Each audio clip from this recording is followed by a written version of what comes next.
Guys आज हम Iran वार के 17वें दिन को हिट कर रहे हैं और आज का दिन भी बहुत ही ज्यादा शिद्दत का रहता है। सबसे पहले बात करते हैं, डोनाल्ड ट्रंप ने अपनाए हुर्मुज़ की बंदिश को खुलवाने के लिए दूसरे ममालिक से मदद मांग ली है और इन ममालिक के अंदर UK, south Korea, Japan, France और चाइना शामिल हैं। और इसके साथ इन्होंने इन ममालिक से ये अपील की है कि ये अपने जो जंगी जहाज है वो भेजें ताकि अपनाए हुर्मुज़ के रस्ते को महफूज बनाया जा सके। इसके साथ इन्होंने ये भी खबरदार किया है कि अगर अमेरिका के जो इत्तेहादी मुल्क हैं वो इसकी मदद नहीं करेंगे तो नेटो के लिए बहुत ही बुरा होगा इन फ्यूचर। और अब तक जो है ऑस्ट्रेलिया और जापान ने ये इसका जवाब दिया और कहा है कि हम कोई जहाज भेजने का इरादा नहीं रखते हैं, जबकि यूके ने भी साफ इनकार तो नहीं किया है, लेकिन इन्होंने कहा है कि हम अपने इत्तेहादियों के साथ मिलकर इस रास्ते को दोबारा खोलने पर काम कर रहे हैं, लेकिन हम जंग नहीं चाहते हैं। और इसके बाद मलेशिया में ईरानी वुमेन फुटबॉल टीम को देखा गया जहां पे वो ईरान की तरफ रवाना हो रही थी और इन खिलाड़ियों के अंदर वो 5 वुमेन खिलाड़ियों भी शामिल थी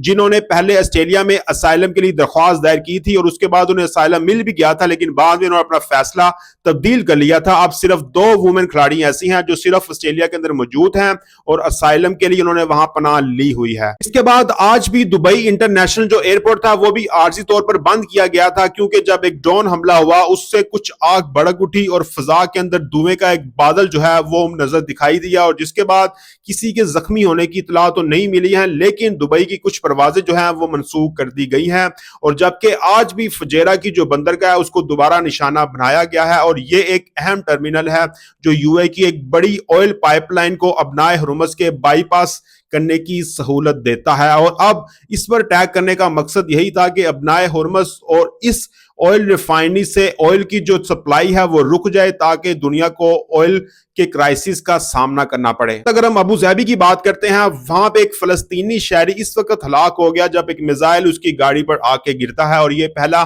फलस्तीनी होगा जो इस जंग के अंदर शहीद हुआ होगा। और उसके बाद जो सऊदी अरब है वहां पे भी आधी रात से अब तक जो है वो 60 से ज्यादा जो ड्रोन है वो इंटरसेप्ट किए गए हैं सऊदीया के दिफाई निजाम की जानिब से। और अगर हम इसराइल की बात करते हैं तो इसराइल ने ये ऐलान किया है कि अब तेहरान में फजाई हमलों की एक और नई लहर शुरू की जाएगी और इन्होंने शुरू भी की और जिसकी जो बकायदा वीडियो जो है वो ईरान के कैपिटल में हमलों के बाद नजर भी आई हैं। जबकि ईरान की जानिब से भी यरूशलेम के ऊपर बहुत ही ज्यादा मिसाइल दागे गए हैं और इसराइल की जो हेल्थ मिनिस्टर उनके मुताबिक पिछले 24 घंटों में अब तक जो है वो जंग की वजह से 142 लोगों को अस्पताल मुंतकिल कर दिया गया है। जबकि ईरान की हमायत करने वाले हिजबुल्लाह के खिलाफ अब इसराइल ने जो जमीनी यानी ग्राउंड ऑपरेशन का फैसला किया है और वहां पे इसका ऐलान भी कर दिया गया और आज भी फजाई हमले किए गए हैं लेबनान के अंदर। उस हमले के अंदर एक शहरी जो है वो हलाक हो गया है और हमारी रिपोर्ट्स के मुताबिक पिछले 2 दिनों से बहुत कम अरसे में लेबनान में इसराइली हमलों के नतीजे में कम से कम जो है वो 26 जो मेडिकल के जो लोग हैं वो भी मारे जा चुके हैं। सारे अदारों ने ये बताया कि लेबनान में इंसानी बहरान जो है वो तेजी से बढ़ रहा है, जिसमें तकरीबन 10 लाख जो लोग हैं वो बेघर हो चुके हैं और तकरीबन 800 से ज्यादा जो लोग हैं वो हलाक हो चुके हैं।